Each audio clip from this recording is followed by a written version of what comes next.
Hello friends, मी Vishakha. Global online मराठीमध्ये आपल्या सर्वांचं स्वागत आहे. आजच्या सेशनमध्ये आपल्याला संत गाडगेबाबा अमरावती युनिव्हर्सिटी एम.पेट 2022 साठी रिसर्च मेथॉडॉजी म्हणजे संशोधन कार्यप्रणाली या विषयाचे एम-सी-क्यूज बघायचे आहेत. एम-सी-क्यूज थ्रू आपल्याला कन्सेप्ट क्लिअर करायचे आहेत, जे आपल्याला ही एक्झाम क्रॅक करण्यासाठी खूप हेल्पफुल ठरणार आहे. ओके. आपल्याला माहिती आहे सिलेबस बदललेला आहे आणि आता एकच पेपर असणार आहे, ज्याच्यामध्ये रिसर्च मेथॉडॉलॉजीवरचे 50 क्वेश्चन्स असणार आहेत आणि 50 क्वेश्चन्स हे सेकंड पेपरचे असणार आहेत. सो आपल्याला ही सीरीज खूप हेल्पफुल ठरणार आहे रिसर्च मेथॉडॉलॉजीची. ज्याचं हे आपलं आजचं 12वं लेक्चर आहे. ऑलरेडी 11 लेक्चर्स कंप्लीट झालेले आहेत रिसर्च मेथॉडॉलॉजी या टॉपिकवरचे. गोष्ट अशी, की जे स्टुडंट्स यावर्षीची एक्झाम टार्गेट करत आहेत संत गाडगेबाबा अमरावती युनिव्हर्सिटीची म्हणजे एम-पेट 2022ची, तर त्यांच्यासाठी आम्ही एक कंप्लीट कोर्स घेऊन आलो आहोत रिसर्च मेथॉडॉलॉजीवरती. जसं की आपल्याला माहिती आहे 50% क्वेश्चन, 50% मार्क्स हे रिसर्च मेथॉडॉलॉजीला आहेत. त्यासाठी हा कोर्स आहे, ज्या कोर्समध्ये तुम्हाला मिळणार आहेत full syllabus notes, full syllabus test series, full syllabus video lectures. हे लेक्चर्स जे असणार आहेत ते रेकॉर्डेड असणार आहेत. याशिवाय full syllabus live crash course, live lectures देखील तुम्हाला मिळणार आहेत. शिवाय 1000 प्लस एम-सी-क्यूज रिव्हिजन पी-डी-एफ मिळणार आहे रिव्हिजनसाठी. ओके. पूर्णपणे हे पॅकेज असणार आहे, ज्याची फीस फक्त 599 आहे, म्हणजे 599 आहे. आणि हा कोर्स जॉईन करण्यासाठी फक्त दिलेल्या व्हॉट्सअप नंबरवरती मेसेज करायचा आहे. तर आजच्या आपण टॉपिकमध्ये आपण बघतो types of research: exploratory, descriptive, analytical, explanatory, experimental, evaluation and impact assessment, interdisciplinary, multidisciplinary, transdisciplinary, basic research, applied research. हे सगळे जे टाइप्स आहेत हे आपण काल कव्हर करू शकलो नाही, म्हणून आपण आज एम-सी-क्यूज घेणार आहोत परत एकदा त्याच टॉपिकवरती. आज काही टॉपिक आपण याच्यामध्ये कव्हर करणार आहोत एम-सी-क्यूज थ्रू. आजचा आपला पहिला प्रश्न आहे, basic research is also known as. Basic संशोधनला असेही म्हटले जाते. बेसिक म्हणजे काय, तर बेस रिसर्च जो आहे त्याला आपण काय म्हणू शकतो. ऑप्शन्स आहेत अप्लाइड रिसर्च, उपयोजित संशोधन, फंडामेंटल रिसर्च, मूलभूत संशोधन, डिस्क्रिप्टिव्ह रिसर्च, वर्णनात्मक संशोधन, ॲनालिटिकल रिसर्च म्हणजे विश्लेषणात्मक संशोधन. या ऑप्शन्सपैकी करेक्ट ऑप्शन आपलं काय असणार आहे, तर बी फंडामेंटल रिसर्च, मूलभूत संशोधन. बेस आणि मूलभूत या दोन गोष्टी सेम आहेत. मग आपल्याला इथे करेक्ट आन्सर जे मिळायला पाहिजे त्यासाठी खूप वेळही नाही लागला पाहिजे आणि कन्फ्युजनही नाही झालं पाहिजे. पण आपल्याला हेही लक्षात असलं पाहिजे की बेसिक रिसर्चला फंडामेंटल रिसर्च म्हणतात, सोबतच त्याला प्युअर रिसर्च असं देखील म्हणतात. तर त्याचं का म्हणतात ते बघूया. फंडामेंटल रिसर्च और अकॅडमिक रिसर्च म्हणजे शैक्षणिक रिसर्च जो आहे तो मूलभूत रिसर्च असतो. Experimental or theoretical works mainly performed to obtain new knowledge on the basics of observable phenomena or facts. Experimental आणि थेरोटिकल जे वर्क्स असतं, काम असतं आपलं, ते मेनली कशासाठी काम करत असतो आपण, की नॉलेज घेण्यासाठी, नवीन माहिती मिळवण्यासाठी, किंवा जे काही बेसिक तथ्य आहेत किंवा बेसिक सत्य आहेत ते आपल्याला जाणून घेण्यासाठी किंवा त्याच्याबद्दल नवीन काय फॅक्ट्स आहेत ते जाणून घेण्यासाठी.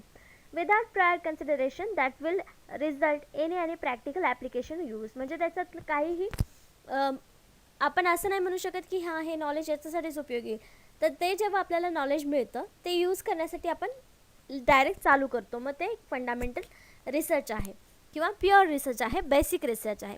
Example of basic research in psychology might include. म्हणजे इथे आपल्याला एक उदाहरण दाखवलेलं आहे की सायकोलॉजीमध्ये बेसिक रिसर्च काय असू शकतो. An investigation looking at whether stress level influence how often students engage in academic cheating. म्हणजे शैक्षणिक काळामध्ये काही स्टुडंट्स जे आहेत ते स्ट्रेसनी कसे इन्फ्लुअन्स होतात. अ study looking at how caffeine consumption impact the brain. त्याच्यामध्ये असा अभ्यास केला गेला आहे की कॅफिनचं कन्झम्पशन, कॅफिन घेणं याचा ब्रेनवर काय परिणाम होतो याचा स्टडी करणं म्हणजे एक बेसिक रिसर्च आहे.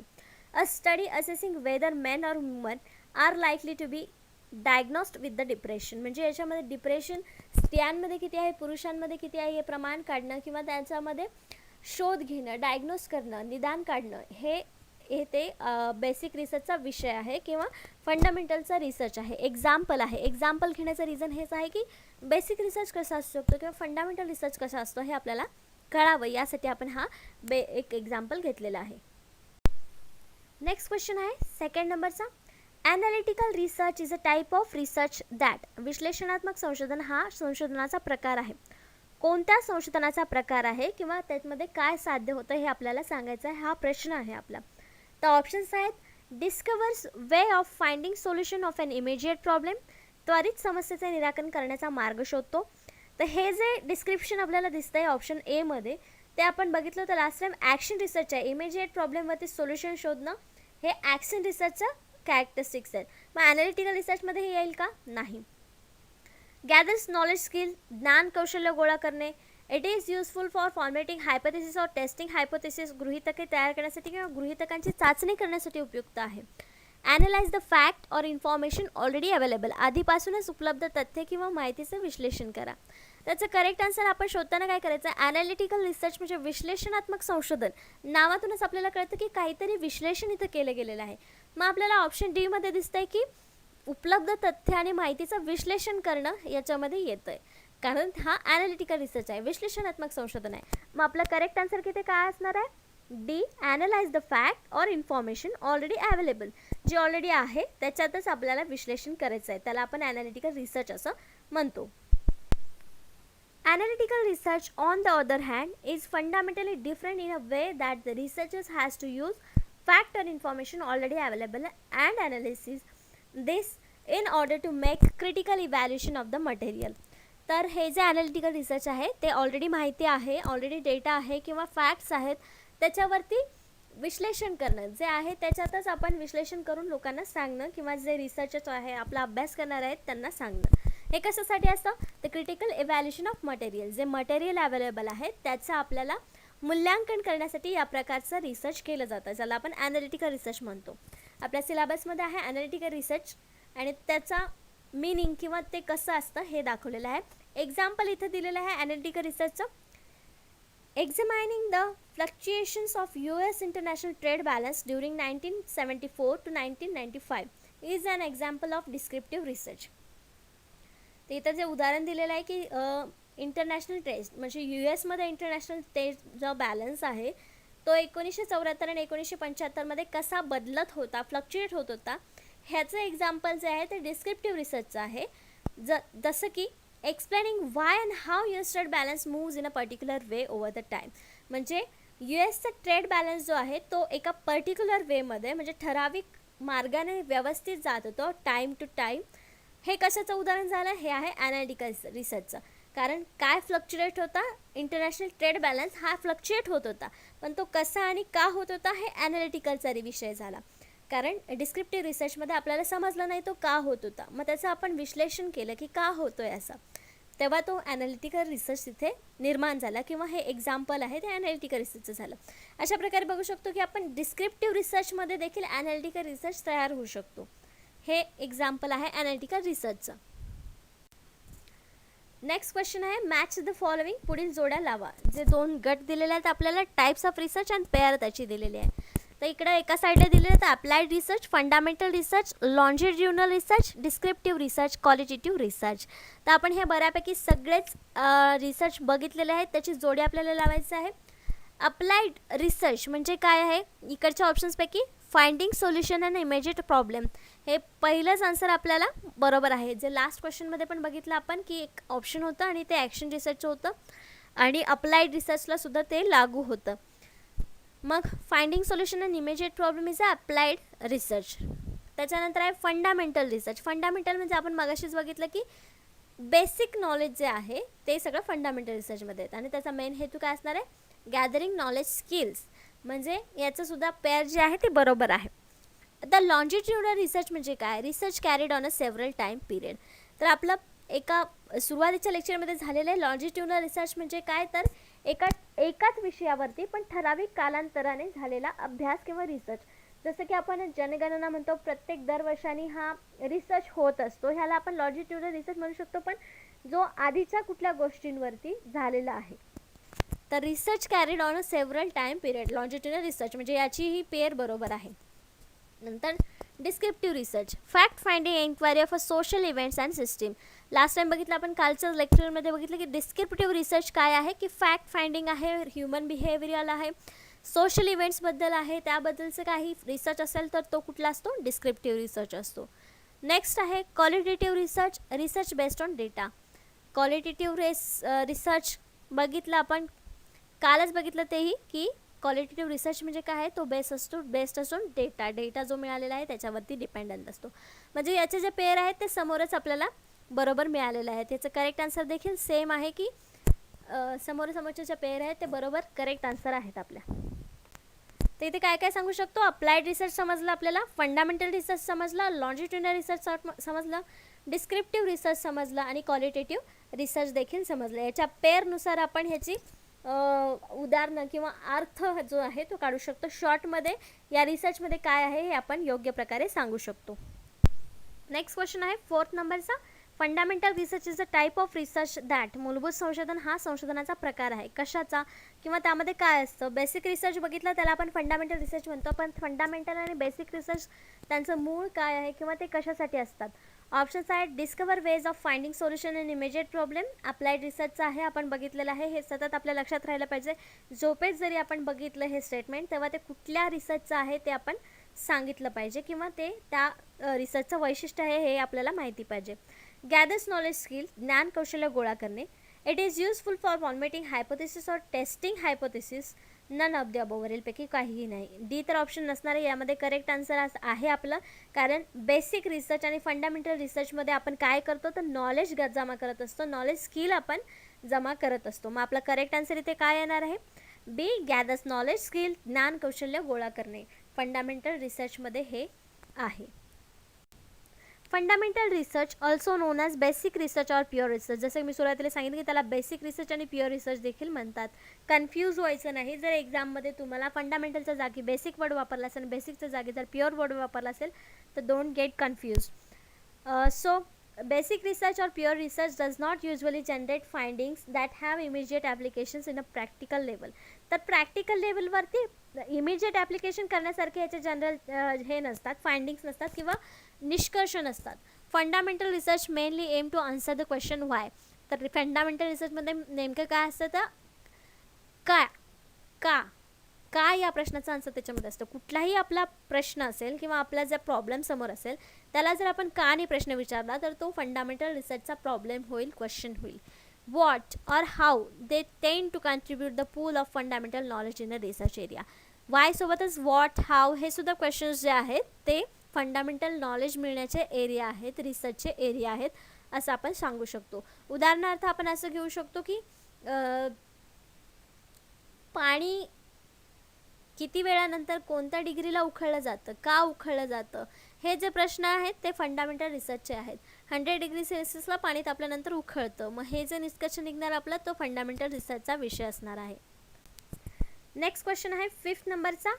रिसर्च रिलेटेड टू अब्स्ट्रॅक्ट आयडियाज और कन्सेप्ट इज. मूर्त कल्पना किंवा संकल्पनाशी संबंधित संशोधन आहे. कोणतं संशोधन आहे, जे ऑप्शन्स दिलेले आहेत त्यापैकी कुठला रिसर्च आहे जो ॲब्स्ट्रॅक्ट आयडिया आणि कन्सेप्टशी रिलेटेड आहेत. ऑप्शन्स आहेत एम्पेरिकल रिसर्च, अनुभवपूर्ण संशोधन, कन्सेप्च्युअल रिसर्च, वैचारिक संशोधन, क्वांटिटेटिव्ह रिसर्च, क्वालिटेटिव्ह रिसर्च. तर क्वांटिटेटिव्ह क्वालिटेटिव्ह आपण बघितलेले आहेत, हे कन्सेप्ट किंवा आयडियाशी रिलेटेड नाही आहे. एम्पेरिकलसुद्धा एक्सपिरियन्सशी रिलेटेड आहेत, आयडिया किंवा कन्सेप्टशी नाही. मग उरलं एकच ऑप्शन, ते आहे बी कन्सेप्च्युअल रिसर्च, ज्याच्यात कन्सेप्ट आहे, आयडिया आहे, तो कन्सेप्च्युअल रिसर्च म्हणजे वैचारिक संशोधन हा असणार आहे आपला. म्हणून इथं करेक्ट ऑप्शन आपला बी आलेला आहे. Conceptual research is defined as methodology wherein research is conducted by observing or analyzing already present information on the given topic. तर कन्सेप्च्युअल रिसर्च कुठे केला जातो, जे इन्फॉर्मेशन ऑलरेडी गिवन आहे टॉपिकवरती आणि त्याचं विश्लेषण करायचं आहे, जे ऑलरेडी झालेलं आहे, निरीक्षण झालेलं आहे, त्याच्यावरती आपण कन्सेप्च्युअल रिसर्च करू शकतो. It is related to abstract concept और आयडियाज, म्हणजे याच्यामध्ये आपण कन्सेप्ट किंवा आयडियाजवरती रिसर्च करू शकतो. Philosophers have long use conceptual research to develop new theories और interpret existing theory in a different light. म्हणजे हे कशासाठी वापरतात, फिलॉसॉफर ही कन्सेप्ट वापरतात जी कन्सेप्च्युअल रिसर्चची आहे. त्याच्यामध्ये काय करतात, नवीन थेअरीज, नवीन सिद्धांत किंवा ज्या ऑलरेडी थेअरीज आहेत त्याच्यावरती डिफरंट दुसऱ्या अँगलनी लाईट टाकण्यासाठी ही कन्सेप्च्युअल रिसर्चची कन्सेप्ट वापरली जाते. The definition of conceptual research, conceptual is something having to do with the mind or with mental concept or philosophical or imaginary ideas. तर जी कन्सेप्ट ही जी कन्सेप्च्युअल जी word आहे किंवा ती जी डेफिनेशन आहे ती आपल्या कुठल्या तरी मनाशी किंवा मानसिक संज्ञेशी रिलेटेड आहे. फिलॉसॉफिकल और इमॅजिनरी आयडिया आहेत, म्हणजे आपल्या काल्पनिक आयडियाज आहेत त्याच्याशी रिलेटेड आहे. Example of conceptual is when you formulate an abstract philosophy to explain the world which cannot be proven or seen. तर ह्याच्यामध्ये उदाहरण म्हणून काय दिलेलं की फॉर्म्युलेट अँड ॲब्स्ट्रॅक्ट फिलॉसॉफी जे आहे ते आपल्याला डोळ्याला दिसणार नाही. Philosophy to explain the world जे आहे ते आपल्याला एक्सप्लेन करता येणार नाही किंवा दाखवता येणार नाही, पण ती एक गोष्ट आहे, ती एक कन्सेप्ट आहे, अस्तित्वात आहे, हे आपल्याला इथे कन्सेप्च्युअल रिसर्चमध्ये दाखवायचं असतं. नेक्स्ट क्वेश्चन आहे 6 नंबरचा. Research to study effect of certain policies, plans and programmes is. ठराविक धोरणे, योजना आणि प्रोग्राम्सच्या परिणामांचा अभ्यास करण्याचे संशोधन कोणतं आहे? ऑप्शन्स आहेत अप्लाइड रिसर्च, उपयोजित संशोधन, डिस्क्रिप्टिव्ह रिसर्च, वर्णनात्मक संशोधन, इव्हॅल्युएशन रिसर्च, मूल्यांकन संशोधन, कॅज्युअल रिसर्च, प्रासंगिक संशोधन. तर पॉलिसीज, प्लॅन्स अँड प्रोग्राम यांचा इफेक्टचा अभ्यास करायचा आहे, म्हणजे आपल्याला काय करायचं आहे, इथे एका गोष्टीचं इव्हॅल्युएशन करायचं आहे. हा प्रासंगिक नाही आहे किंवा उपयोजितही नाही आहे की लगेच त्याचं ॲप्लिकेशन करायचं आहे, फक्त डिस्क्रिप्टिव्ह तर नाहीच. मग इथे इफेक्टचा अभ्यास करायचा आहे कशाच्या, तर पॉलिसीज, प्लॅन्स आणि प्रोग्राम्स जे ऑलरेडी आहेत त्यांचा, मग त्यांचं आपल्याला इव्हॅल्युएशन करायचं आहे. म्हणजे इथं आपलं करेक्ट आन्सर काय असणार आहे? सी, इव्हॅल्युएशन रिसर्च, मूल्यांकन संशोधन इथे केलं जाणार आहे. Evaluation research is a systematic assessment of the worth or merit of time, money, efforts or resource spent in order to achieve a goal. Goal achieve करण्यासाठी इव्हॅल्युएशन रिसर्चमध्ये आपण टाईम, मनी, एफर्ट आणि रिसोर्स हे spend करत असतो systematic पद्धतीने. Evaluation research enhances knowledge and decision making or leads to practical application. तर evaluation रिसर्चमध्ये काय करत असतो आपण, नॉलेज जे आहे मिळालेलं ते आपण डिसिजन मेकिंग म्हणजे डिसिजन घेण्यासाठी ते वापरत असतो आणि प्रॅक्टिकल ॲप्लिकेशनसुद्धा त्याचं वापरत असतो. तर इथं आपल्याला एक उदाहरण दिलेलं आहे की बांगलादेशचं, ज्या बांगलादेशमध्ये सुरुवातीला लिपिओडॉल इंजेक्शन कॅम्पेन चालू केलं होतं 1989मध्ये आणि 2 वर्षानंतर त्याचा इम्पॅक्ट कॅम्पेन चालू केला होता आणि इम्पॅक्ट जो आहे तो इव्हॅल्युएट केला होता. तर इव्हॅल्युएशन रिसर्च अशा प्रकारे आपण इथे वापरू शकतो. The result were compare with another area where no such attack was launch. ते इव्हॅल्युएशन करताना काय केलं होतं, रिझल्ट जे आहेत ते कम्पेअर केलं होतं ज्या एरियामध्ये हा अटॅक झाला नव्हता. तर अशा प्रकारे आपण इव्हॅल्युएशन रिसर्च कसा यूज करू शकतो किंवा त्याचा वापर कसा होतो किंवा कुठे यूज केला जाऊ शकतो इव्हॅल्युएशन रिसर्च हे आपण सांगू शकतो. नेक्स्ट क्वेश्चन आहे 7th नंबरचा. Study of cause and effect relationship between variables is done by. व्हेरिएबल्समधील कारणाचा आणि परिणामांचा संबंधाचा अभ्यास याद्वारे केला जातो. कोणत्या गोष्टीद्वारे किंवा कुठल्या संशोधनाद्वारे केला जातो हे आपल्याला सांगायचं आहे. ऑप्शन्स आहेत कॅज्युअल रिसर्च, प्रासंगिक संशोधन, एम्पिरिकल रिसर्च, अनुभवजन्य संशोधन, एक्सप्लेनेटरी रिसर्च, स्पष्टीकरणात्मक संशोधन, लॉन्जिट्युडनल रिसर्च, रेखांशाचं संशोधन. तर याच्यामध्ये लॉन्जिट्युडनल, एक्सप्लेनेटरी किंवा एम्पेरिकल येऊ शकतं का? नाही. कॉज आणि इफेक्ट म्हणजे कारण आणि परिणामांचा अभ्यास करणारा ऑप्शन इथे सांगायचा आहे. एखाद्या वेळेस ऑप्शनमध्ये आपल्याला जर एक्सपेरिमेंटल रिसर्च असलं असतं तर आपण पहिले ते आन्सर दिलं असतं, पण याच्यामध्ये आपल्याला एक्सपेरिमेंटल रिसर्च किंवा एक्सपेरिमेंट रिसर्च असं कुठेही दिलेलं नाही आहे. मग हे जे आहे त्याचं करेक्ट आन्सर ते आहे कॅज्युअल रिसर्च, प्रासंगिक संशोधन. कारण यामध्ये देखील कॉज आणि इफेक्टचा रिलेशनशिपचा अभ्यास केला जातो कॅज्युअल रिसर्चमध्ये. बाकीच्या एम्पेरिकल, एक्सप्लेनेटरी आणि लॉन्जिट्युडनलमध्ये याचा अभ्यास केला जात नाही किंवा कॉज आणि इफेक्ट रिलेशनशिपचा अभ्यास फक्त कॅज्युअलमध्ये केला जातो. Casual research is a investigation of cause relationship. Casual रिसर्चमध्ये काय केलं जातं की तपासणी केली जाते की कारण याचे काय आहे. To determine causality, variation in the variables presume to influence the difference in another variables. जे व्हेरिएबल्स आहेत त्याच्यातल्या जे काही कॅज्युअलिटी आहे, व्हेरिएशन्स आहेत ते इन्फ्लुएन्स केले जातात त्याच्या डिफरन्सने. Must be detected and then the variations from other variables must be calculated. हे ओळखले जातात, व्हेरिएबल्स वेगळे आहेत आणि त्याच्यानंतर मग ते कॅल्क्युलेट केले जातात कॅज्युअल रिसर्चमध्ये. तर ऑप्शन म्हणजे काय, कॅज्युअल रिसर्चचा विषय किंवा सब्जेक्ट किंवा क्वेश्चन काय असू शकतात. एक्झाम्पल आहे will consumer buy my products in a blue package, which of the advertising campaign will be more effective. असे जे क्वेश्चन्स असतात किंवा असे जे रिसर्चचे विषय असतात ते कॅज्युअल रिसर्चचे असतात. कॅज्युअल क्वेश्चन्स आहेत पण ते आपल्याला रिसर्चेस क्वेश्चन्स आहेत असं आपण म्हणू शकतो. म्हणून हा कॅज्युअल रिसर्च काय आहे किंवा त्याचं एक्झाम्पल आपण बघितलं आहे. नेक्स्ट क्वेश्चन आहे 8 नंबरचा. Which of the following in example of interdisciplinary field. आंतरविषयक क्षेत्राचे उदाहरण खालीलपैकी कोणते आहे. तर इंटरडिसिप्लिनरी फील्ड म्हणजे काय आहे की 2 विषय जेव्हा एकत्र येऊन एक रिसर्चसाठी त्याचा उपयोग केला जातो तेव्हा त्याला इंटरडिसिप्लिनरी रिसर्च किंवा फील्ड असं म्हणतो. म्हणजे उदाहरणार्थ उदाहरण असं घेऊ शकतो आपण की इकॉनॉमिक्स आणि कॉमर्स दोन्हीचा एक विषय आहे जो मॅनेजमेंट आहे, दोन्हीकडे त्याचा उपयोग केला जातो. मग मॅनेजमेंट हा जो विषय आहे तो इंटरडिसिप्लिनरी फील्डचा आहे किंवा इंटरडिसिप्लिनरी रिसर्चचा विषय आहे. तर आता उदाहरणं दिलेली आहेत खाली, त्याच्यापैकी इंटरडिसिप्लिनरी फील्ड कोणती आहे ते आपल्याला सांगायचं आहे. ऑप्शन्स आहेत अमेरिकन स्टडीज, हिस्ट्री, फिजिक्स, अँथ्रोपोलॉजी. तर अँथ्रोपोलॉजी म्हणजे मानववंशशास्त्राचा अभ्यास केला जातो. फिजिक्स म्हणजे भौतिकशास्त्राचा अभ्यास आहे जो सायन्सशी निगडीत आहे. आणि हिस्ट्रीमध्ये इतिहासाचं केलं जातो. अमेरिकन स्टडीजमध्ये त्यामध्ये वेगवेगळ्या व्हरायटीज असू शकतात. त्या स्टडीजमध्ये वेगवेगळे विषय असू शकतात. मग आपलं करेक्ट आन्सर देखील इथे काय असणार आहे? ए, अमेरिकन स्टडीज. अमेरिकन अभ्यास जो आहे हा एक्झाम्पल आहे इंटरडिसिप्लिनरी फील्डचा, कारण ह्याच्यामध्ये बरेच व्हरायटी असतात. आपण काय विचार केला किंवा आपण काय सांगितलं की जेव्हा दोन विषय किंवा दोन विषय सब्जेक्ट रिसर्चचे किंवा आपले मेन सोशल सब्जेक्ट जे आहे, सोशल विषय जे आहेत ते एकत्र येऊन जेव्हा रिसर्च केला जातो तेव्हा तो इंटरडिसिप्लिनरी असतो. मग इथे आपल्याला सरळ अमेरिकन स्टडीज दिलेला आहे, म्हणजे त्याच्यामध्ये वेगवेगळ्या स्टडीज असणार, विषय देखील वेगवेगळे असणार, म्हणून आपलं करेक्ट आन्सर इथं ए आलेला आहे.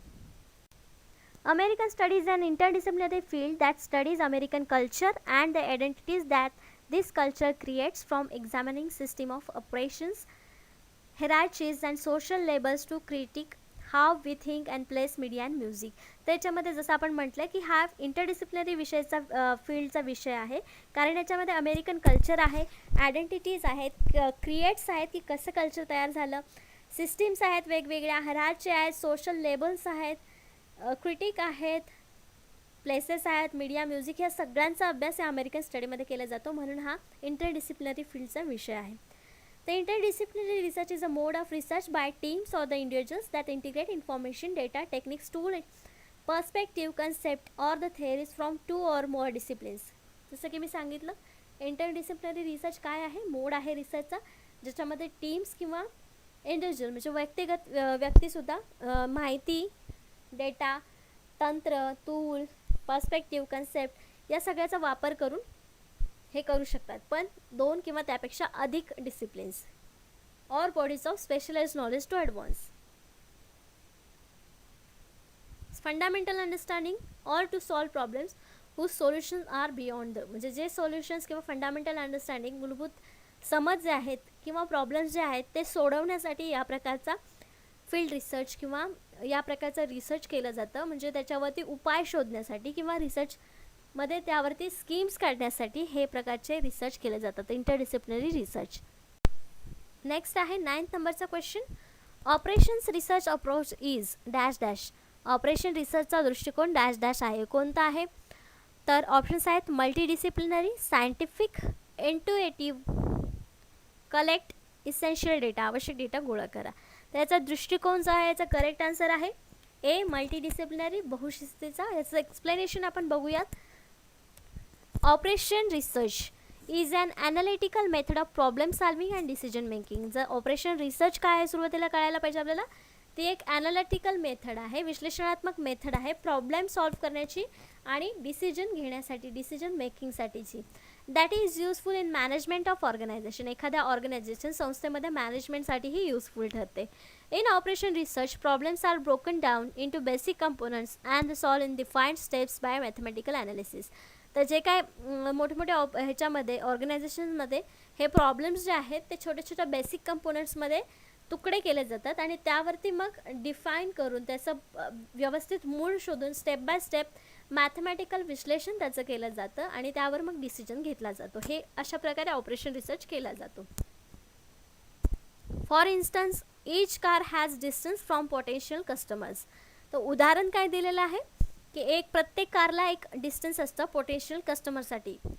Driver can drive only for so many hours a day. जे ड्रायव्हर्स जे आहेत ते कितीही वेळ कार चालू शकतात, दिवसातले कितीही तास ते गाडी चालू शकतात. Each road has a speed limit, each car has a maximum number of passenger it can take. म्हणजे प्रत्येक रोडला सुद्धा लिमिट आहे स्पीडची आणि नंबर पॅसेंजरची पण लिमिट आहे प्रत्येक कारला. This is the most common example of operation research. याच्यामध्ये आपल्याला सांगितलेलं आहे कार आहे, कारचं प्रत्येक कस्टमरसाठी वेगळं म्हणजे पोटेन्शियल असतं. ड्रायव्हरचा कितीही वेळ गाडी चालू शकतो पण प्रत्येक गाडीची लिमिट आहे. तसंच हे ऑपरेशनल रिसर्च आहे असं आपण एक्झाम्पल हे सांगू शकतो. कॉमन एक्झाम्पल देऊ शकतो ऑपरेशन रिसर्चचं हे. तर मल्टीडिसिप्लिनरी अप्रोच आहे हा, पण तो काय आहे? Multidisciplinary approach means that knowledge of several disciplines are used in a given problem. जो प्रॉब्लेम आपल्याला मिळालेला आहे, दिलेला आहे, त्याच्यामध्ये खूप सारे डिसिप्लिन्स वापरले जातात. इंटरडिसिप्लिनरीमध्ये 2 किंवा त्याच्यापेक्षा अधिक असतात आणि ह्याच्यामध्ये तर सेव्हरल डिसिप्लिन्स इथे यूज केलेले असतात. And are supplementary to one another. त्यामध्ये एकमेकांना ते सप्लिमेंटरी असतात, म्हणजे ह्याला ते आवश्यक असतं त्याला ते आवश्यक असतं, म्हणून असे भरपूर सारे डिसिप्लिन्स त्याच्यामध्ये आपण यूज केलेले असतात. In such a way that it is possible to draw a clear cut conclusion. याच्यामुळे काय होतं की निष्कर्ष जो आहे तो क्लिअर कट समोर येण्यासाठी, स्पष्ट करण्यासाठी समोर येत असतो. Free from being branded as a isolated or partial one. तर ह्याच्यामध्ये एवढं सगळं आपण डिसिप्लिन्स यूज करणार आहेत म्हटल्यावरती याच्यामध्ये बायस होणं शक्य नाही, पार्शल होणं शक्य नाही, आयसोलेट होणं शक्य नाही. म्हणजे सगळ्यांचं मिळून आपल्याला एक चांगला निष्कर्ष, चांगला रिझल्ट आपल्याला समोर येतो मल्टीडिसिप्लिनरी ॲप्रोचमध्ये, मल्टीडिसिप्लिनरी रिसर्चमध्ये. नेक्स्ट क्वेश्चन आहे 10th नंबरचा. A style of research that draws from 2 or more academic disciplines is known as what? 2 किंवा अधिक शैक्षणिक शाखांमधून मिळणाऱ्या संशोधनाची शैली कशासाठी ओळखली जाते? एक प्रश्न गेला आपला, ज्याच्यामध्ये आपण बघितलं होतं की दिलेल्या उदाहरणांपैकी इंटरडिसिप्लिनरी फील्ड कुठली आहे. तर त्याचं करेक्ट आन्सर किंवा एक्सप्लेनेशन आपण असं बघितलं होतं की अमेरिकन स्टडीजमध्ये भरपूर सारे म्हणजे स्टडीज त्याच्यामध्ये केल्या जातात आणि ते इंटरडिसिप्लिनरी फील्डचं एक उदाहरण आहे. तर याच्यामध्ये देखील आपल्याला सांगायचं की एक स्टाईल आहे रिसर्चची ज्याच्यामध्ये 2 किंवा त्यापेक्षा अधिक अकॅडमिक डिसिप्लिन्सचा यूज केलेला आहे. तर ऑप्शन्स आहेत ट्रान्सडिसिप्लिनरी रिसर्च, लिप्यांतर संशोधन, इंटरडिसिप्लिनरी रिसर्च, अंतविषय संशोधन, cross disciplinary research. None of the answers is correct. कोणतेही उत्तर बरोबर नाही.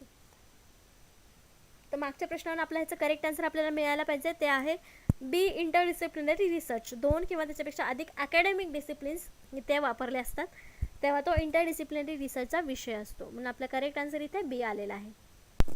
Interdisciplinary study allows for synthesis of ideas and the synthesis of characteristics from many disciplines.